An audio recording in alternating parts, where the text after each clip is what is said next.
Hello! Hi అండి. అందరికీ నమస్తే. అందరూ ఎలా ఉన్నారు? అందరూ బాగుండాలని ఆ అమ్మవారిని వేడుకుంటూ ఈ వ్లాగ్ స్టార్ట్ చేస్తున్నాను. మామూలుగా నిజంగానే నేను ప్రతిరోజు అమ్మవారిని కోరుకునేది లోకంలో ఉండే, ప్రపంచంలో ఉండే అందరూ బాగుండాలి. అందరికీ ఆయుష్, ఆరోగ్యాన్ని ప్రసాదించు తల్లి పరమేశ్వరి ప్రతి ఒక్కరూ బాగుండాలని అమ్మవారిని ప్రార్థిస్తూ ఉంటాను. అందులో నా కుటుంబం కూడా బాగుండాలి అని అమ్మవారికి ప్రార్థన చేస్తాననమాట నేను. కాబట్టి ప్రతిసారి అందుకే పరమేశ్వరి దయ ఉండాలి అనేసి అంటూ ఉంటాను. ఈరోజు సండే అనమాట. సండే వ్లాగ్ అనమాట ఇది. సరే మామూలుగా ఎర్లీ మార్నింగే లేచి అమ్మవారికి పూజ చేసేసుకున్నాను. పూజ చేసేసుకొని ఇంకా ఈవినింగ్ పూజ ఉండదు కదా, అందుకోసమే ఇంకా మార్నింగే పూజ చేసేసి ఇంకా వంట స్టార్ట్ అయ్యే టయానికంతా మళ్ళా నూనె పోస్తూ ఉంటానన్నమాట దీపాలలో.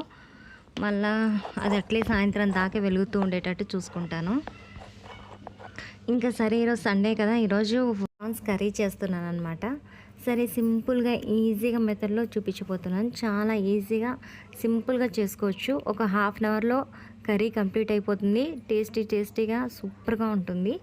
మీరు ట్రై చేసి చూడండి. ఫస్ట్ మనం ఏం చేస్తామంటే నీట్గా కడుక్కునేసి దాంట్లో కొంచెం సాల్ట్, పసుపు వేసేసి నీళ్ళు లేకుండా ఊరికే స్టవ్ మీద పెట్టేయాలన్నమాట. పెట్టేస్తే ఎందుకంటే అలా ఉడికితే దాంట్లోనే వాటర్ ఉంటుంది, ఆ వాటర్కే ఉడికిపోతుంది అనమాట. సరే ఇంకా పక్కన బాండీలో వచ్చేసి మళ్ళీ నేను ఆయిల్ పెట్టుకొని కొంచెం ఎర్రగడ్డ, కొంచెం బిర్యానీ ఆకు, గ్రీన్ చిల్లీ వేసేసుకున్నాను. ఈ బాగా వేగిన తర్వాత అల్లం వెల్లుల్లి పేస్ట్ కూడా యాడ్ చేసేసాను అనమాట. అల్లం వెల్లుల్లి పేస్ట్ కూడా బాగా వేయించుకొని మగ్గిపోయే అంతే పచ్చి వాసన పోయేంత దాకా వేయించుకున్నాను. ఈ లోపల ఈ పక్కన కడాయి చూద్దాము.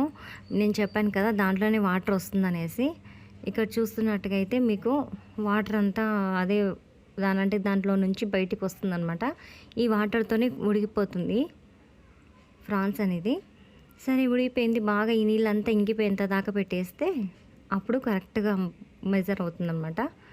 ఇక్కడ వచ్చేసి అల్లం వెల్లుల్లి పేస్ట్, టమోటా, ఎర్రగడ్డ అంతా వేగిపోయింది కదా. ఇప్పుడు టమోటా యాడ్ చేసుకోవాలి మనము. కొందరు టమోటా వేసుకుంటారు, కొందరు వేసుకోరు. కానీ టమాటా వేసుకుంటేనే ఏ కూరకైనా టేస్ట్ వస్తుందన్నమాట నా వరకైతే. నేను అల్లం వెల్లుల్లి పేస్ట్లో కూడా కొంచెము ఎర్రగడ్డ యాడ్ చేసుకున్నాను. ఎందుకంటే కూర కొంచెం చిక్కగా వస్తే బాగుంటుంది అనేసి, నీళ్ళగా లేకుండా కొంచెం ఎర్రగడ్డ యాడ్ చేసుకున్నాను అల్లం వెల్లుల్లి పేస్ట్లో.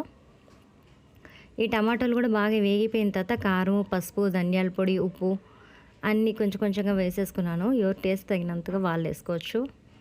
ఎక్కువ కారం తినే వాళ్ళు ఎక్కువ, కొంచెం అయితే కొంచెం అలా.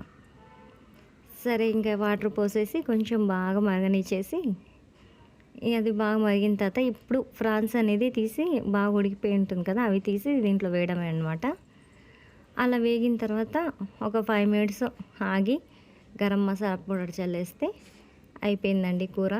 సింపుల్గా ఈజీ మెథడ్లో అనమాట, కానీ సూపర్ టేస్ట్ ఉంటుంది. మీరు ఒక్కసారి ట్రై చేసి చూడండి. ఇది సండే వ్లాగ్ అనేసి ఫ్రాన్స్ కర్రీ అయితే ఈజీగా ఉంటుందనేసి నేను పెట్టాను.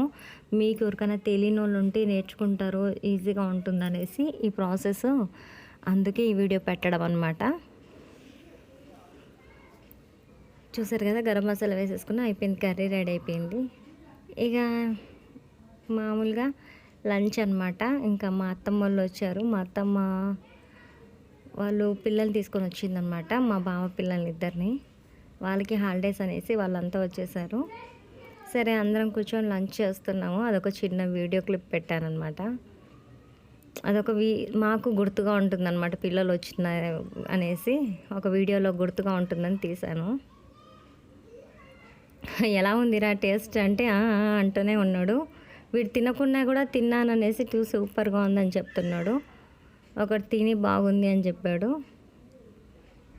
సరే మా పిల్లలు వాళ్ళ పిల్లలు అందరూ వచ్చి కూర్చొని తింటూ ఉంటే బాగుంది అది ఒక ఇదిగా అనేసి పెట్టాను.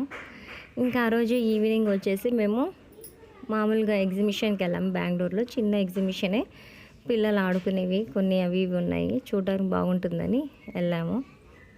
సరే ఇదంతా మీరు వాచ్ చేసేయండి, చాలా బాగుంటుంది.